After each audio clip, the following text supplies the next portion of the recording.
My name is Emily Carter. I'm 30 years old, and for most of my life, I felt invisible. Growing up in a quiet suburban town, I was always the shadow in my own family. My younger brother, Ryan, was the golden child, adored and praised for even the smallest things. If he brought home an average report card or completed a minor task, it was celebrated as if he'd moved mountains. Me, I could ace tests, win competitions, or take care of the house without complaint, and it would be brushed off as what's expected. My parents were never cruel outright, but their favoritism was unmistakable. When something went wrong, a broken vase, a missed appointment, even Ryan's mistakes, I was the one who took the blame. "Why did you keep an eye on him?" Or "Emily, you should have known better," became so familiar they might as well have been carved into stone. The constant unfairness chipped away at me year after year, until I began to believe my worth was measured only by how much I could endure. By the time I turned 18, I knew I had to leave. I poured everything I had into earning scholarships and walked out the door without looking back. It wasn't easy, but I built a life that felt like mine. A fulfilling career, a cozy apartment, and a small circle of friends who saw me, really saw me, for who I was. For the first time, there was no blame, no guilt, just a life where I finally mattered. Emily Carter's childhood was a masterclass in invisibility. In a family where love felt like a currency distributed unevenly, she quickly learned that her role was not to thrive but to endure. Her parents, Margaret and Charles, were unremarkable people to the outside world, yet within the walls of their suburban home, they carved Emily into someone who would spend decades trying to believe she mattered. Everything changed when Ryan was born. Emily was 5 when her younger brother arrived, and from the moment he entered the world, the balance of their family shifted. Ryan was the golden child, the apple of their parents' eyes. His crayon scribbles on the fridge earned him cheers and proud phone calls. A single goal in a soccer game was a cause for celebration. Meanwhile, Emily's straight A's, her spotless chore record, her quiet victories, they all disappeared into the void of parental indifference. "Why can't you be more like Ryan?" her mother would sigh whenever Emily misstepped, forgot the trash, raised her voice, existed a little too loudly. If Ryan broke a lamp or let the dog escape, it was Emily who bore the blame. "You're older. You should have known better." The words sunk deep, a refrain she carried into adolescence. Slowly, guilt and responsibility molded her into someone who never asked for more, convinced her worth lay in how much she could shoulder. By the time Emily was 18, resentment simmered in her chest, but guilt always choked it down.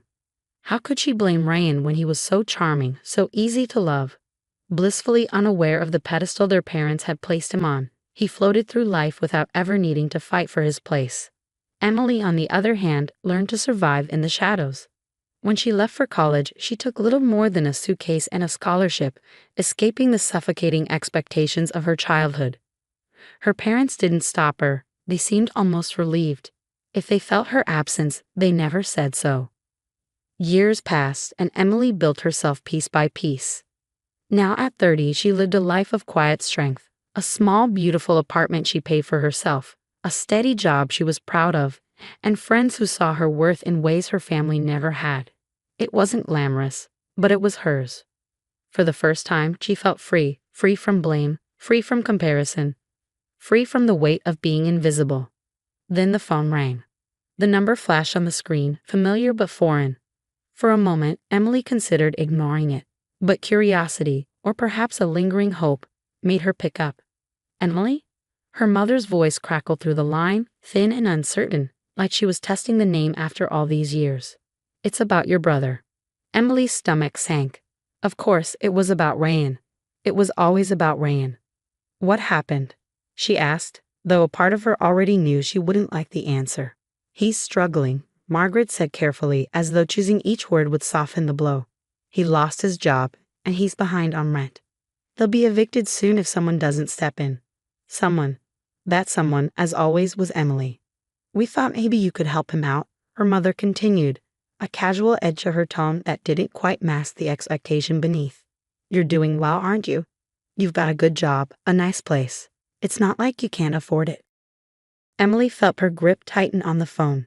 Years of silence, years of being overlooked and dismissed, only to be contacted now because Ryan needed saving. Because she was the dependable one, the responsible one, the one who was always expected to clean up the mess. Why can't he ask for help from you? Emily's voice came out sharper than intended, but she didn't pull it back. We've done all we can, Margaret replied with a sigh, a sound that dragged Emily back to her childhood in an instant. He's your brother, Emily. Family helps family. Family. The word hit her like a stone to the chest. Where was that sense of family when she needed it? Where had their loyalty been when she walked out the door with nothing but a scholarship and desperation to escape? Emily closed her eyes, her pulse quickening as anger flared, an anger she had buried for too long. You didn't help me when I needed it, she said, her voice low but steady. Emily. Margaret's tone was softer now, almost pleading. That was a long time ago. You've always been so strong. Ryan's not like you. The words twisted something inside her. Once again, her strength was used as a reason to bear more weight. Once again, Ryan's weakness was an excuse. For years, Emily had carried the blame, the guilt, the silence. But now, standing in her small apartment, she realized something she hadn't before. She had a choice. She didn't have to fall back into their pattern, didn't have to pick up the pieces they dropped at her feet. Emily? Her mother prodded gently, a familiar nudge toward compliance.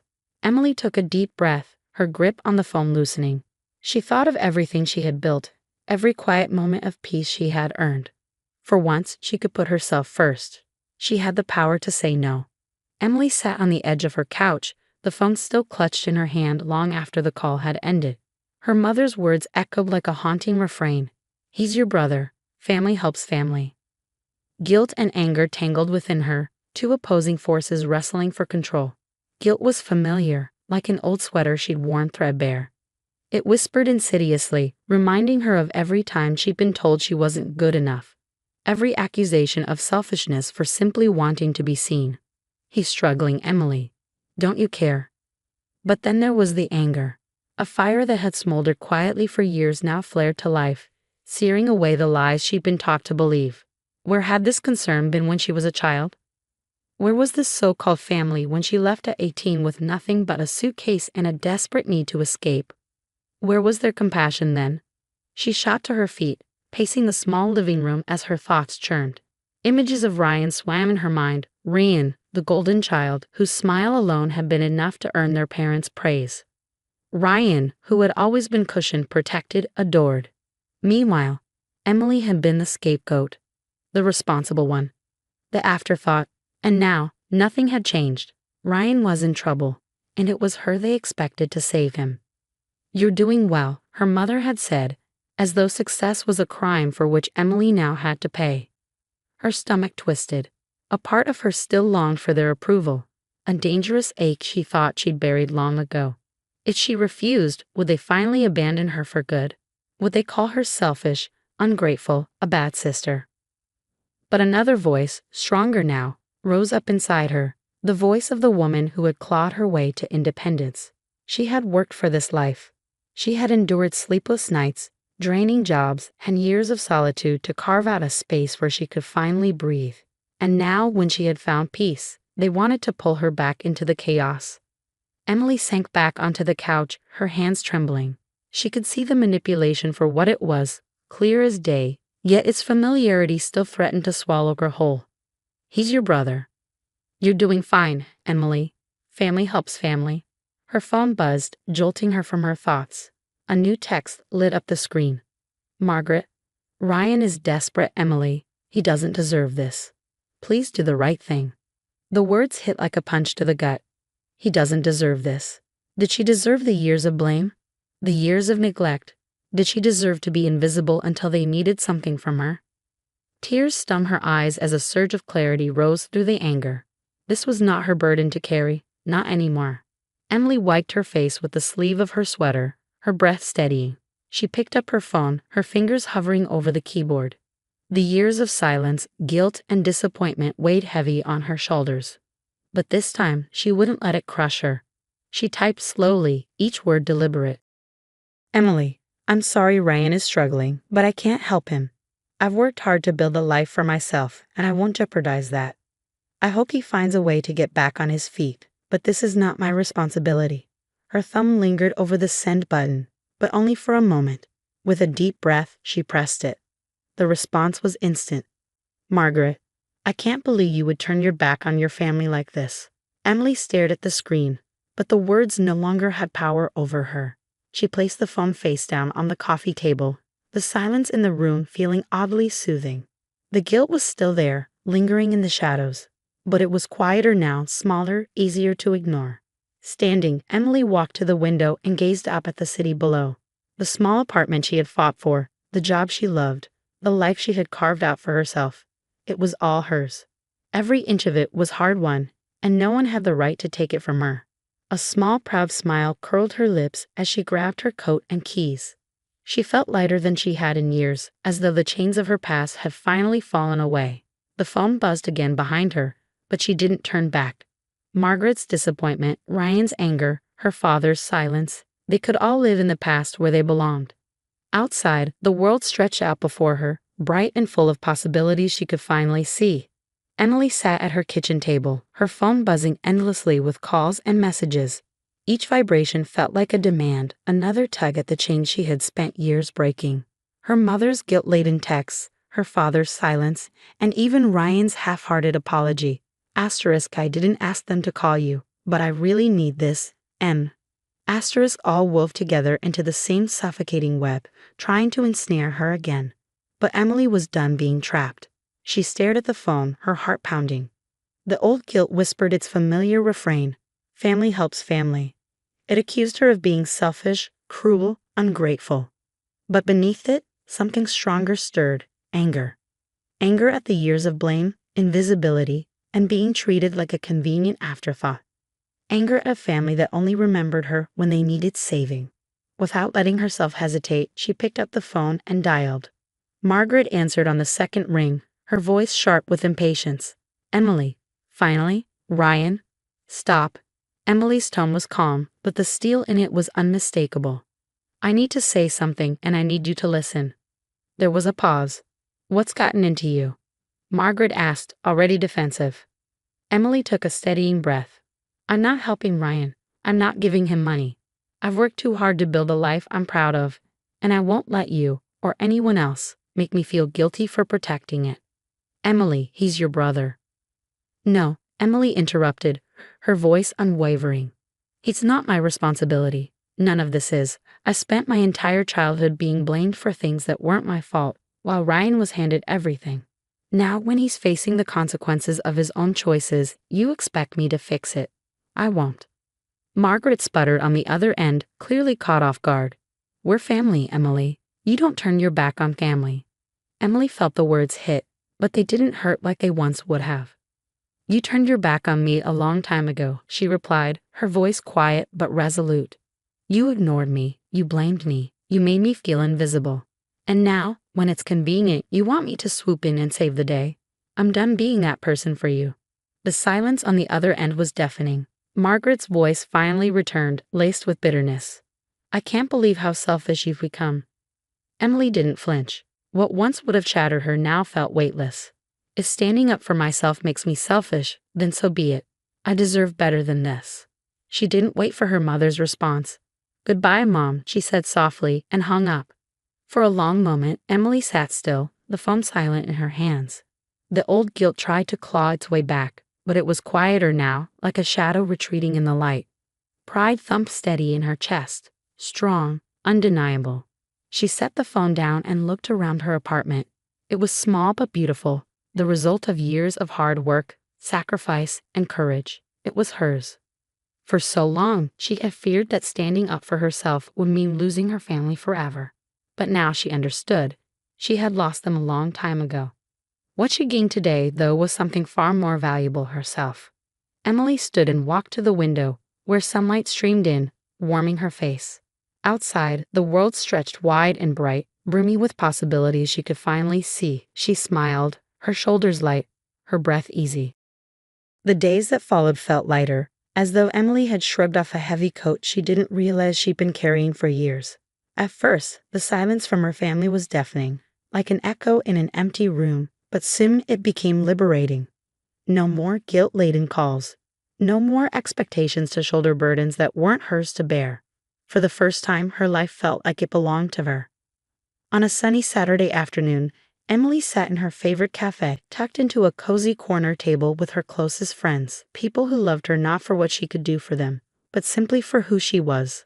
The cafe buzzed with laughter and soft conversation, the air rich with the scent of fresh coffee and warm pastries. Sophia, her oldest friend, leaned forward with a teasing grin. "You look different lately, Hem. Happier. Like you're glowing." Emily smiled over her latte, the warmth of the cup grounding her. "Maybe I finally am." Mike, Sophia's boyfriend and a steady cheerleader in Emily's life, chimed in with a nod. "Whatever it is, keep doing it. You've been killing it at work, and you actually seem like you're enjoying yourself these days." "I am," Emily admitted softly, the truth settling in her chest like a gentle heartbeat. She was. She was enjoying herself.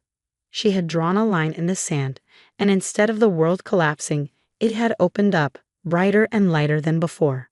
That evening, Emily walked home through the park, the golden light of sunset stretching across the grass like a warm embrace.